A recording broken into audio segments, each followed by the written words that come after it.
سنة 1978 تنظم كأس العالم في الأرجنتين، وكانت هي أسوأ نسخة ديال المونديال في التاريخ.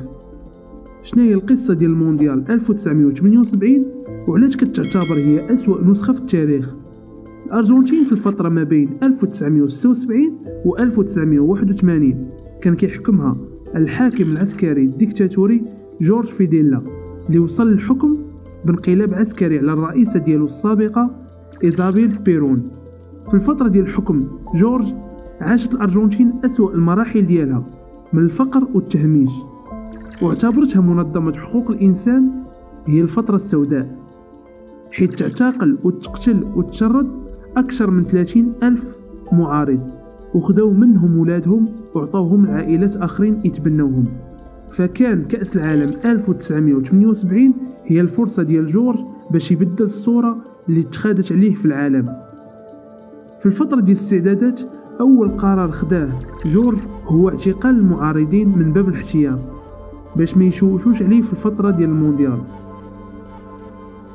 وقرر أنه يقضي على الفقراء عوض الفقر باش الناس اللي غيجيو يتفرجوا في المونديال ويشجعوا المنتخبات ديالهم ما يشوفوش الفقراء، وعطى الأوامر باش يريب الأحياء الفقيرة، والأحياء اللي ما قدرش أنه يريبها بنى عليها جدار كبير، وعطى الأوامر أن هذا الجدار يترسم عليه لوحات فنية. من بعد تسمى هذا الجدار جدار العار. في الفترة اللي كانت كتعيش فيه الأرجنتين الفقر، خسرت الحكومة ديال جورج على تنظيم المونديال ما يقارب 100 مليون دولار باش يجهزوا طرق والملاعب، وعطات الحكومة استعار المونديال 25 مليون أرجنتيني ينظمون كأس العالم، ولكن في الحقيقة 25 مليون أرجنتيني أدوا ثمن ديال تنظيم كأس العالم. جات المهمة الثانية وهي الفوز بالكأس، اللي كان شي حاجة ماشي سهلة.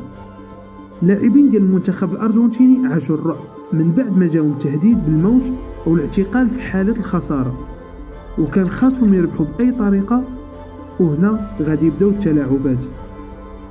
بدا الرئيس بالتلاعب في الماتشات، وحول كاع الماتشات ديال المنتخب الأرجنتيني لليل باش حتى يعرفوا النتائج ديال المنتخبات اللي كتنافسهم. الأرجنتين كانت في المجموعة مع البرازيل وبولندا والبيرو، وكان نظام المونديال في ذاك الوقت هو أنه اللي في المرتبة الأولى كيتأهل مباشرة للمباراة النهائية. الأرجنتين ربحت بولندا ب2-0 وتعادلت مع البرازيل ب0-0.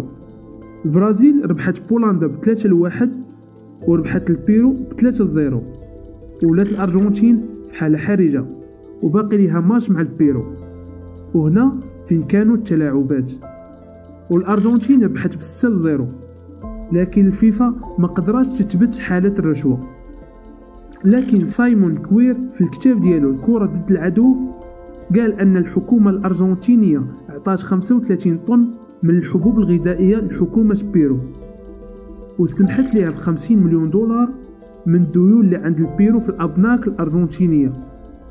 وهاد الصفقة كان داخل فيها حتى الصفقات ديال السلاح. وأكثر واحد توجه للاتهامات هو الحارس ديال البيرو اللي كانوا عنده حسابات بنكية في الأرجنتين. هادشي كامل زائد المنشطات اللي كانوا كيستعملوا اللاعبين ديال المنتخب الأرجنتيني. في الأخير الأرجنتين كانت هي بطلة كأس العالم 1978 من بعد ما ربحت هولندا اللي كان غائب عليها أهم عنصر والنجم الهولندي يوهان اللي تعرض للتهديد بالقتل ليه ولعائلته. الجماهير الأرجنتينية كان مفروض ليها تفرح بالفوز رغم أنها كتعيش الفقر والتهميش وما كانش راضية على الوضعية. وهذا هو كأس العالم أكثر جدل والأسوأ في التاريخ.